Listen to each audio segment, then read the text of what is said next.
Olá, Oyama Masutatsu é uma figura lendária no mundo das artes marciais. Ele criou sua própria escola de karatê, que foi criticada pela sua crueldade e que, por muito tempo, não foi levada a sério. Muitos detalhes da vida desse mestre mais parecem mitos, mas algumas coisas estão realmente documentadas. O filme de hoje nos ajudará a aprender mais sobre seu difícil caminho. Vamos lá! A Segunda Guerra Mundial está chegando ao fim. A Coreia está sob domínio japonês há mais de 40 anos. Nesse mundo dilacerado pelos conflitos, o jovem Choi Be-dao tem um sonho: voar com um vento. Ele quer se tornar um piloto, mas o uniforme do exército acaba virando uma jaula para ele. O sentido de sua vida está perdido, e apenas o vento pode guiar o Be-dao para um novo sonho.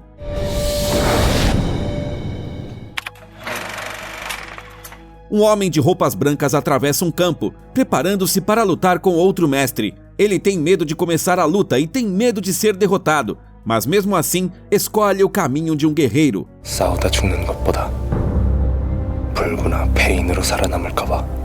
Ele tem centenas de batalhas como essa nos ombros, mas esta será especial. O adversário realmente causa medo no mestre. Há muito tempo, o coreano Choi Be-dao era um simples boxeador. Um dia, durante uma luta, um avião japonês sobrevoou o ringue e lançou folhetos que anunciavam o recrutamento de pilotos para participar da Segunda Guerra Mundial. A ideia seduziu o Be-dao na mesma hora. Naquela mesma noite, ele entra escondido em um navio rumo ao Japão. Depois de nocautear um soldado, ele rouba seu uniforme e o veste. Ao chegar em terra firme, ele entra em um beco e foge. Ele se livra apressadamente das roupas de soldado, mas um estranho o vê. O homem derruba o Be-dao no chão e, na mesma hora, se dá conta de que ele é um migrante ilegal. Ele ameaça mandá-lo para a prisão e exige revirar seus bolsos. O boxeador se dá conta de que o cara não é um policial, mas um simples vigarista. O Be-dao se solta com um golpe rápido e sai correndo.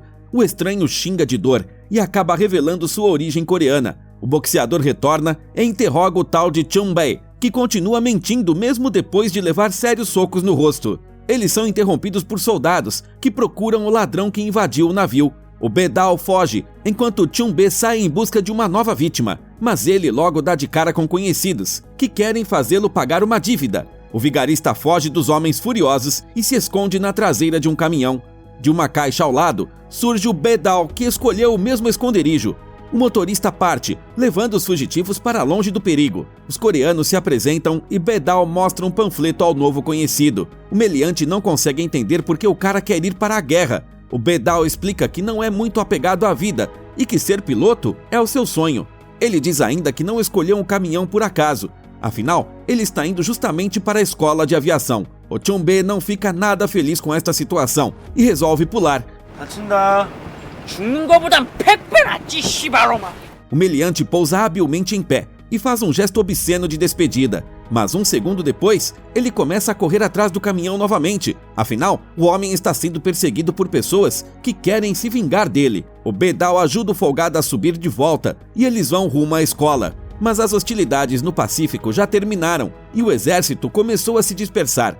O Japão foi bombardeado e a escola de aviação não foi exceção. Para a vaga de pilotos, são necessários apenas kamikazes. Os coreanos recusam essa proposta, portanto, eles são amarrados a postes junto com outros prisioneiros, como alvos fáceis para um ataque inimigo. Por enquanto, Be-dao e Chun-Bae sobrevivem milagrosamente, mas eles não têm muito tempo. Eles são notados pelo comandante Kato, que exige a libertação dos presos. Ele diz que se tornar um kamikaze é uma grande honra e os patéticos coreanos não são dignos delas. O Chun-Bae larga as cordas e começa a cobrir os japoneses de xingamentos. Ele está prestes a ser castigado, mas o Be-dao sai em defesa do amigo. O boxeador derruba vários soldados antes que eles comecem a ameaçá-lo com uma arma. Mas o destemido Be-dao não tem medo de dizer adeus à vida, se esse for o preço a se pagar para não obedecer a comandantes injustos. O Kato para seu soldado e elogia a habilidade do lutador. O Be-dao é muito bom em taekwondo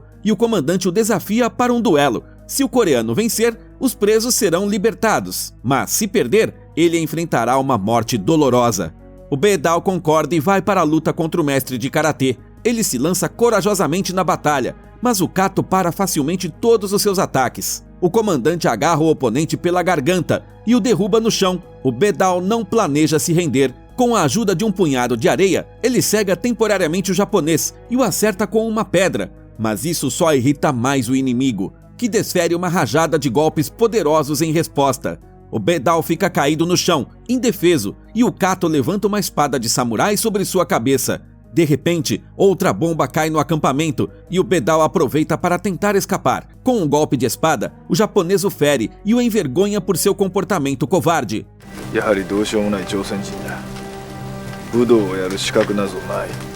Porém, o Kato não termina o trabalho e deixa o adversário vivo. Além disso, os prisioneiros são liberados. O Japão se rende naquele mesmo ano, depois do ataque a Hiroshima e Nagasaki. Embora a Coreia tenha conquistado a independência, o Bedal e o Chunbei ficam na pobreza, na Tóquio do pós-guerra. Eles começam a fazer esquemas fraudulentos no mercado local, atraindo pessoas para sua máquina caça-níqueis, chamada Pachinko. O negócio deles está em ascensão, mas os mafiosos da Yakuza não estão nada felizes em ver coreanos em seu território. O Chunbei não consegue suborná-los e o chefão manda matar o estrangeiro. O Bedal voa pelo meio da multidão com os punhos fechados para proteger o amigo. Ele sai vitorioso, mas o líder da máfia o atinge no ombro com uma espada de samurai. O japonês ameaça cortar a cabeça do Bedal e o coreano urina nas calças de medo. No meio da multidão que ri, ele é forçado a lamber os sapatos do japonês e, em seguida, anunciar em voz alta seu novo apelido, Mijão do Mercado. O Bedal cumpre as exigências humilhantes para salvar sua vida. Depois de se curvar, ele corre para um beco chorando. De repente, um desconhecido com uma mão só sai do meio da multidão. A sua mão foi substituída por um gancho de ferro. O homem repreende a máfia pela humilhação e os desafia para uma luta. Ele luta bravamente contra os bandidos, usando apenas uma mão. Depois de acabar com os mais fracos, ele se encontra cara a cara com o líder, mas os apitos da polícia obrigam todos a abaixar as lâminas e se dispersar. O Bedal, humilhado, assiste a batalha de um canto. Ele reconhece o rosto do estranho. Quem defendeu a honra dos coreanos foi o Bong-so, seu ex-professor de artes marciais.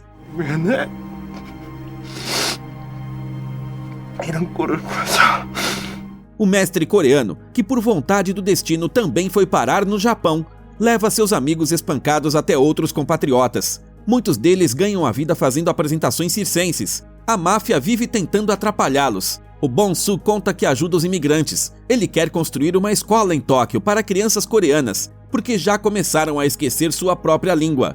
O Bedal implora que o mestre o ensine a lutar melhor para recuperar sua honra. O Bong-so se recusa terminantemente, mas o Bedal não desiste e fica sentado na porta do mestre a noite toda. Mesmo debaixo de uma chuva torrencial, ele fica esperando o Bong-so mudar de ideia. Vendo a persistência do Bedal, o professor relembra o passado. Ele ensinou o menino, mas sempre falava que o punho cerrado não ajuda a encontrar amigos, nem a conquistar a terra ou o céu. Apenas uma mão aberta permitirá encontrar a felicidade.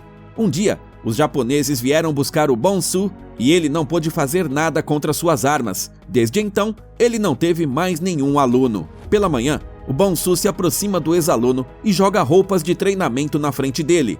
Ele exige que seus ensinamentos sejam usados apenas para autodefesa. O mestre também dá para o Bedal o livro dos 5 Anéis, de Miyamoto Musashi. A principal arma de um lutador é a mente. Todo o resto deve ser usado apenas como último recurso. Mais tarde, o Bedal e seu amigo estão anunciando mais uma vez sua máquina caça-níqueis, mas desta vez fora da feira. De repente, eles são atropelados por um carro.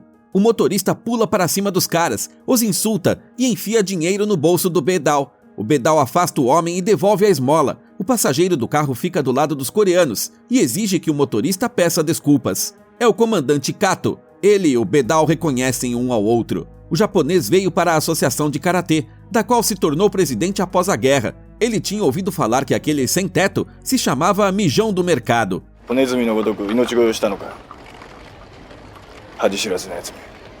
O Bedal se encolhe de vergonha e não consegue responder nada.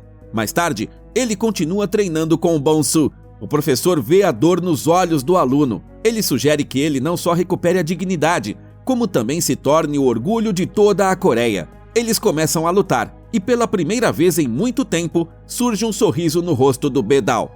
Um dia, ele e o Chunbei veem soldados americanos bêbados assediando uma garota japonesa. Ninguém se atreve a discutir com eles, mas o Bedal decide intervir.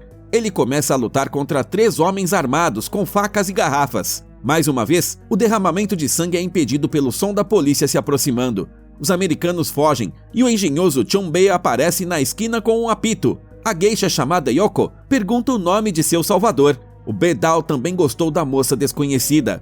Rumores começam a se espalhar pela cidade sobre o Tigre Valente, que salva as garotas de abusadores. O Bedao fica esperando a Yoko e transporta ela e sua amiga, disfarçado de motorista de rickshaw. Ele ouve a conversa delas. Embora o Bedao continue sendo o mijão do mercado, para muitos, para a Yoko ele é o mais corajoso dos homens. À noite, o coreano continua protegendo as mulheres japonesas do assédio e uma recompensa é oferecida por sua cabeça. Por toda a região surgem cartazes com o rosto dele. Para evitar ser pego, o cara agora está sempre usando um chapéu que esconde seus olhos. A Yoko reconhece o salvador no cartaz e começa a colecionar seus retratos em sua casa. Uma noite, alguém joga debaixo da porta dela vários medalhões arrancados do pescoço dos assediadores. A garota sai correndo para a rua, mas o Bedao já se foi. Enquanto transporta sua amada mais uma vez, o coreano acaba sendo visto pelos americanos. A Yoko o encontra inconsciente, espancado e ferido e o leva para sua casa.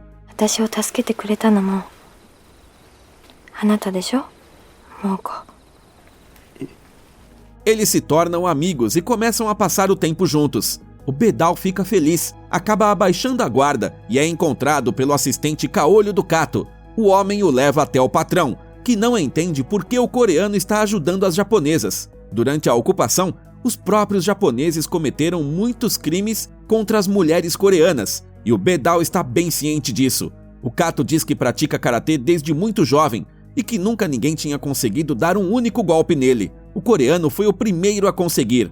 O Kato admite que o Bedao tem espírito de lutador.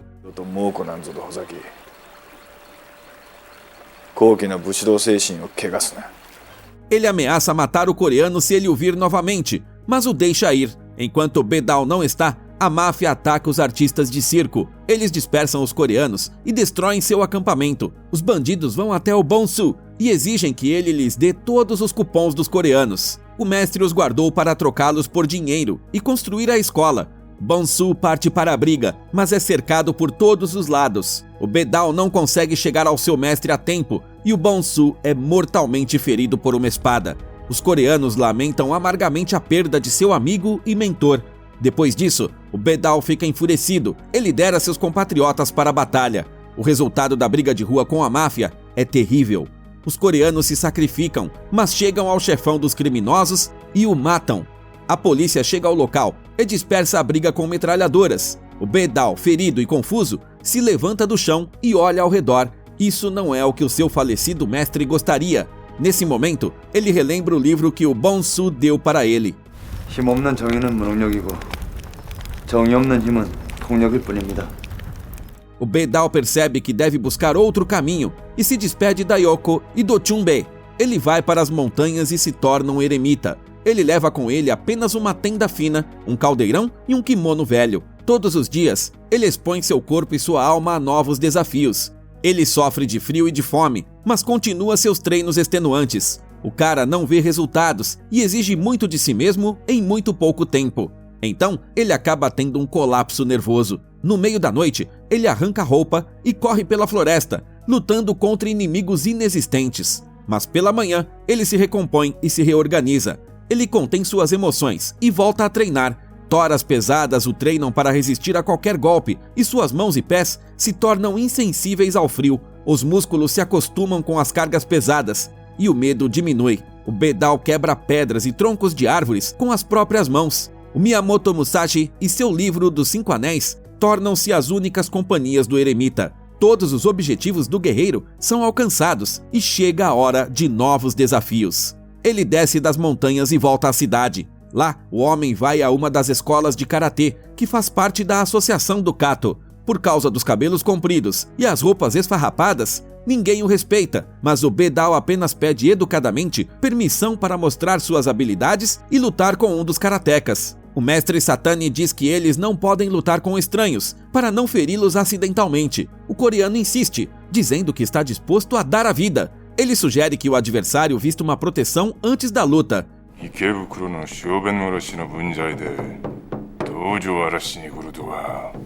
Desta vez, o Bedao não fica nem um pouco envergonhado e calmamente repete seu pedido. O primeiro aluno da escola acredita que poderá lidar facilmente com o cara, mas com apenas um golpe poderoso, ele sai voando. Um por um, os alunos lutam contra o atrevido. A cada karateka que cai, a determinação do próximo diminui. Os últimos oponentes já não desdenham mais do equipamento de proteção. Chega a vez do Satani. Ele se recusa a colocar a proteção. Ele e o Bedao começam a testar a força um do outro. Pouco depois, o mestre cai e não consegue mais se levantar. O coreano nem sentiu dor. O Bedao continua viajando pelo Japão, desafiando os mais famosos artistas marciais. A notícia se espalha por todo o país e a incrível história chega aos jornalistas. O Bedao agora é conhecido pelo nome japonês Masutatsuoyama e é comparado com o próprio Miyamoto Musashi. O Kato reconhece o rosto familiar nos jornais e fica furioso. A cada nova vitória, mais e mais jornalistas seguem o Bedao com suas câmeras. A notícia também chega a Yoko, que passa a acompanhar ansiosamente as viagens de seu amado.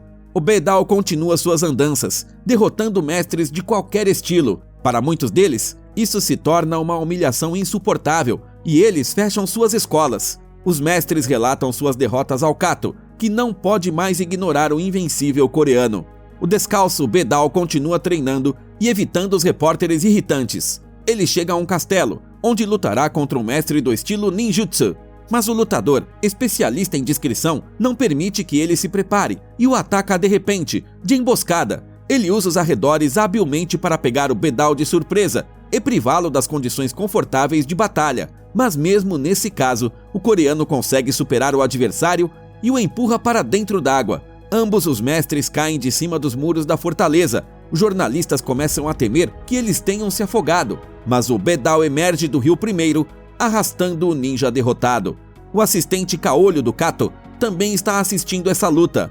O Bedao finalmente retorna para Yoko. Eles se abraçam calorosamente e a garota prepara um banho para o visitante. Ela vê as inúmeras escoriações e cicatrizes em seu corpo e não entende a escolha de seu amado.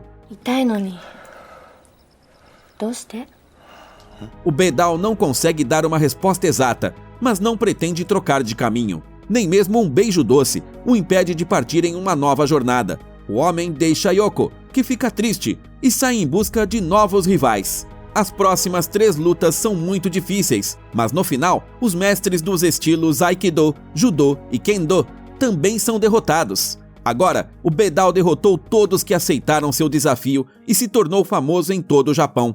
O único que ainda pode proteger a honra do país é o próprio Kato. Ele dá uma entrevista coletiva, onde responde às perguntas dos jornalistas sobre o invencível coreano. Mas ao invés de lutar com ele, o Kato afirma que o Bedao é uma vergonha para o karatê. Seu estilo é feio e sem valor. Um verdadeiro karateka deve seguir uma certa etiqueta. Portanto, o lutador não é digno de lutar com ele. Pessoas influentes da associação pretendem simplesmente se livrar do coreano que as incomoda. Enquanto isso, Bedao, Yoko e Chunbei curtem a companhia um do outro nas ruas de Tóquio. O lutador é cercado por pessoas que querem pegar um autógrafo e um assassino com uma faca se mistura com a multidão. Ele enfia a lâmina na barriga do lutador e vai embora sem ser notado. Na casa da Yoko, um médico salva o Bedao da morte. O Chunbei tenta ajudar seu amigo o máximo que pode. Ele sugere encontrar outro lutador para que o Bedao treine e coloque em seu lugar. A Yoko expulsa o Chunbei para que ele não interfira na recuperação com suas ideias malucas. No entanto, ela não pode manter um homem em sua casa, senão o dono da geisha a mandará para a rua. O Bedao recebe uma mensagem de Ryoman, o capanga caolho do Kato, que o acaba de desafiar para outra luta. O envelope também contém uma pequena lâmina de combate. O Bedao confessa para Yoko que ele pensa muito na morte. Ele sempre toma banho e lava as roupas antes de cada luta para não estar muito feio se morrer. Mas agora, o medo dele é outro. A última coisa que ele gostaria de perder é a Yoko. A ideia de que Bedao pode nunca mais vê-la o apavora. A Yoko ouve, com lágrimas nos olhos, as palavras que ela espera há tanto tempo. Nesse momento, ela é chamada para trabalhar e precisa ir, mas a geisha não quer deixar seu amado. Ela está até disposta a deixar de ser uma geisha, mas o Bedao precisa prometer que não lutará nunca mais. O homem concorda e a Yoko fica com ele. Eles passam a noite juntos. o Bedao ignora o desafio do Ryoman, e isso ofende o lutador. Ele encontra o Chonbei, destrói suas máquinas caça-níqueis e o espanca severamente. O Bedao encontra o amigo, cuja mão foi perfurada por uma faca. O agressor disse que se o Bedao não aceitar o desafio, a Yoko será a próxima vítima. O lutador, ainda ferido, quebra sua promessa e vai encontrar o Ryoman em um templo abandonado. Ele não levou a katana com ele, embora o inimigo pretenda cortá-la ao meio. O Bedao se fere mais uma vez, mas para a espada de Ryoman com as próprias mãos. O seu ombro é perfurado mesmo assim, mas com a outra mão, o Bedao consegue infligir um golpe fatal no coração do Ryoman. Ambos os oponentes caem no chão, mas o coreano recupera a consciência pela manhã. Ele checa o Ryoman e fica chocado ao descobrir que ele não está respirando. A polícia os encontra e o Bedao vai parar na prisão pelo assassinato que cometeu. A Yoko chega à delegacia. 大山は会わないそうです。待っていると伝えていただけませんか? A garota espera o dia todo, mas não vê o seu amado. Em vez disso, o Bedao recebe uma visita do Kato, que finalmente o desafia para uma luta mortal. O coreano grita em desespero que nunca mais lutará. Ele já quebrou sua promessa e, com medo, matou um homem e perdeu para sempre o amor da Yoko. O Kato mantém a proposta e diz que o Bedao tem a chance de provar aos japoneses que os coreanos valem alguma coisa. Logo após sua saída, o prisioneiro é solto. Ele foi absolvido por legítima defesa. O Bedao sai da delegacia com Chonbei e procura pela Yoko. A garota não sai do carro para vê-lo e vai embora. O funeral do Ryoman é realizado na associação de karatê. O Kato jura que matará o culpado na frente de todo o Japão. O Bedao descobre que o Ryoman deixou uma esposa e um filho pequeno. Perturbado pelas dores de sua consciência, ele vai até eles e cai de joelhos. Ele dá à mulher seu kimono e pede que ela lhe dê algum trabalho para que ele possa pagar pelo que fez. Em resposta, ela joga água na cara dele, mas o homem permanece inabalável. A família acaba o aceitando e o instala em um celeiro. O filho de Ryoman, Tomoya, está sendo provocado na escola.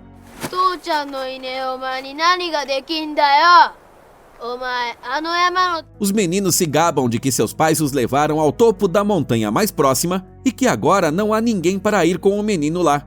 O Bedao vê isso e afugenta os valentões, mas o menino continua zangado com ele e vê o homem como a causa de todos os seus problemas. Na manhã seguinte, o Bedao protege o menino e o coloca em uma mochila nas costas. Ele carrega o Tomoya montanha acima, apesar dos cortes feitos pelos galhos e da fome. Ele e o menino acabam se tornando amigos, e o homem começa a cuidar dele. Um dia, o homem recebe a visita do Chonbei, que traz notícias desagradáveis. Os jornais estão dizendo que o Bedao desonrou a esposa do Ryoman. O amigo tenta convencê-lo a voltar, mas o lutador ainda não quer lutar. Porém, à noite, a esposa do Ryoman vai ao celeiro e devolve o kimono do Bedao. Ela também lê os jornais e pede a ele que defenda sua honra. Ele deve se tornar o melhor do Japão para ser um exemplo para o filho dela. O Bedao deixa uma estatueta do Miyamoto Musashi para o Tomoya e parte. Ele veste o kimono novamente e sai pelo campo. Dezenas de alunos do Kato se lançam sobre ele, tentando quebrá-lo antes do duelo principal. Apesar dos golpes levados, o Bedao segue em frente. A terra fica repleta de inimigos derrotados. Guardas com espadas avançam para proteger o Kato. O mestre os detém e vai para o centro. Ele pergunta se o coreano não está sendo ousado demais.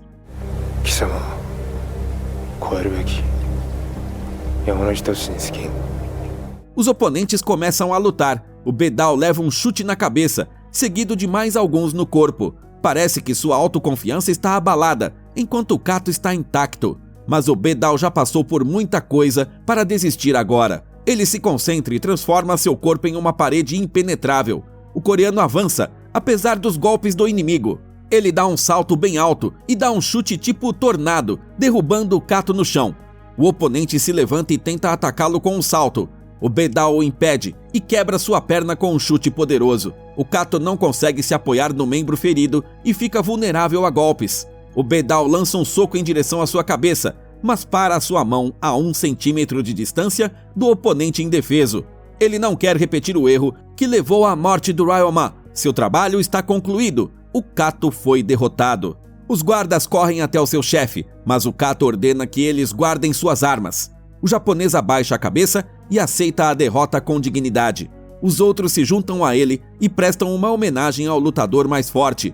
O Bedao finalmente provou sua superioridade. Mas o caminho do mestre não termina aí. Afinal, ele sempre buscará um adversário mais forte. Para o Bedao, esse adversário será um touro selvagem, com o qual ele lutará com as próprias mãos. Este filme é parcialmente baseado na biografia de uma pessoa real. O Chue Bedao é o criador do estilo Kyokushin de karatê. No mundo, ele é mais conhecido pelo seu nome japonês, Masutatsuoyama, que significa multiplicar suas conquistas como uma alta montanha. Ele realmente lutou contra touros de verdade.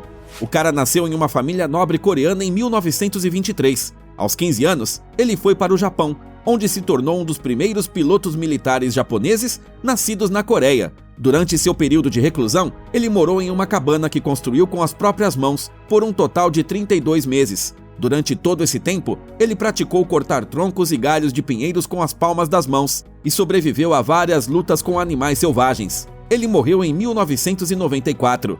Como sempre, você encontra o nome do filme na descrição do vídeo. Conte para nós nos comentários o que você estaria disposto a sacrificar para se tornar um mestre em seu ofício. Não se esqueça de se inscrever no canal e deixar seu like para que histórias legais sejam publicadas o quanto antes.